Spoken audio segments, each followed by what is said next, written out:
A companion piece to Désiré is the work entitled Prevailing Dawn.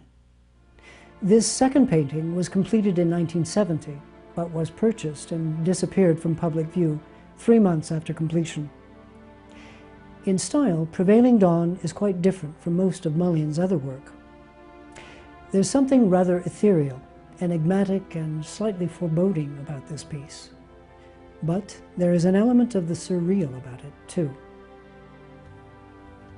Essentially, this is a landscape, a pastoral setting, but in meaning, it is an eon's distance from being just a simple pastoral tale. What is most jarring from the outset is the shattered window frame, inexplicably suspended in the middle distance over an empty meadow for no apparent reason. To the right of the window is a mailbox, listing sharply at an angle, and in a state of terminal disrepair. It isn't until closer examination that one realizes the mailbox is not rooted in the ground, but, like the window, appears to hover above the meadow. Could this be the visual equivalent of the sound of one hand clapping? Probably not. The surreal aspects of the painting are actually elements that are anything but surreal. Despite the pale rose hues that filter through the clouds and suffuse the surface of the canvas with a warming glow, there is a feeling overall of winter chill. The ground is covered with brown, stubby growth, with patches of muted greens of foliage in the lower right hand of the piece. Not even the marsh grasses show any real signs of life. The sky is filled with clouds, nimbostratus clouds, which are low-lying and usually bring rain or snow. There appear to be two opposing banks of clouds, one light and icy, the other dark and ominous, moving one toward the other, about to meet in an eerie, all-encompassing embrace, as though the darkness is about to envelop the light. The surface of the pond below reflects the pale, milky pink of the sky, while providing a stark contrast to the frosted opalescence of the icy window's surface. The glass, so realistically rendered, appears as brittle and as cold as a sheet of ice. If one looks carefully at the window frame, at the very top left of it, there will be seen the slightest wisp of a line ascending upward, a sort of gossamer thread, a matted strand of cobweb, betraying the downward movement of the window. What we see is a moment in time, like the frozen frame of a film.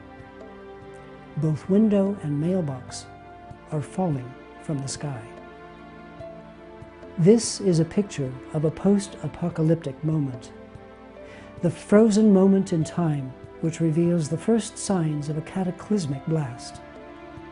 The window and the mailbox are part of the first wave of debris jettisoned skyward from the area surrounding the epicenter of the blast.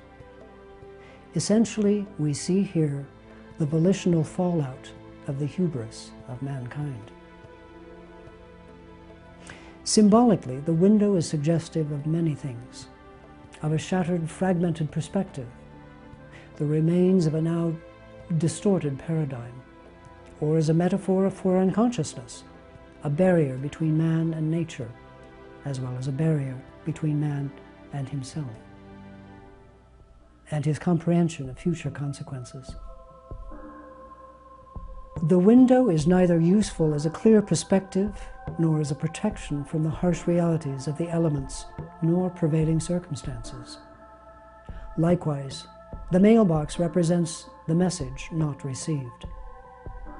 Is the artist suggesting, in this pastoral setting, a reflection of man's destiny, or rather a reflection on man's destiny? This is a warning tale that is also a commentary on the potential for environmental disaster because of the poisoning of the atmosphere in whatever form it may take, nuclear, chemical, or biological. As with the question of radiation and nuclear night on a global scale, or the melting of the ice caps, disappearance of the rainforests and the ozone layer, toxic poisoning of the seas. The political posturing and economic greed resulting in global warming and species extinction can be as destructive as naked imperial aggression. A message that was previously emphasized in his 1969 painting, Forsaken Paradise, and later in his painting entitled The Calendar 2047.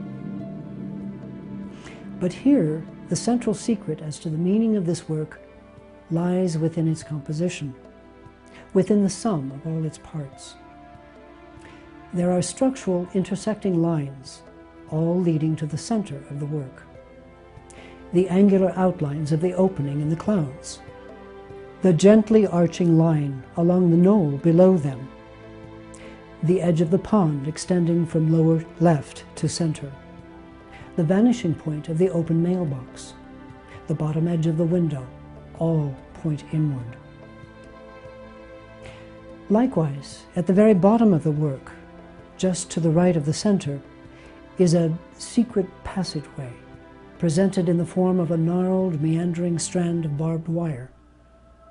Almost subliminally, it draws us in as it undulates its way toward the center. And there, hidden in plain sight, at the very center of the work, is the spirit of it all. Like the prophet in the desert, the messenger, the harbinger, sent to prepare the way, here is the elevated spirit of man that lives within us all, looking straight into the light. The artist, as in the previous painting Dies Irae and others, is embracing the belief in a spiritual force that governs us all. Humanity is but a conscious witness to the greater forces of nature. He is suggesting that if the elevated spirit of man is drawn toward the redeeming power of the greater light, the benevolent, intangible force will prevail. Ultimately, we are the prevailing dawn. Which brings us back to the beginning. It is only with the heart that one can see rightly. What is essential is invisible to the eye. Thank you for joining us. I'm Paul Deegan for analysis and review of an artist's work.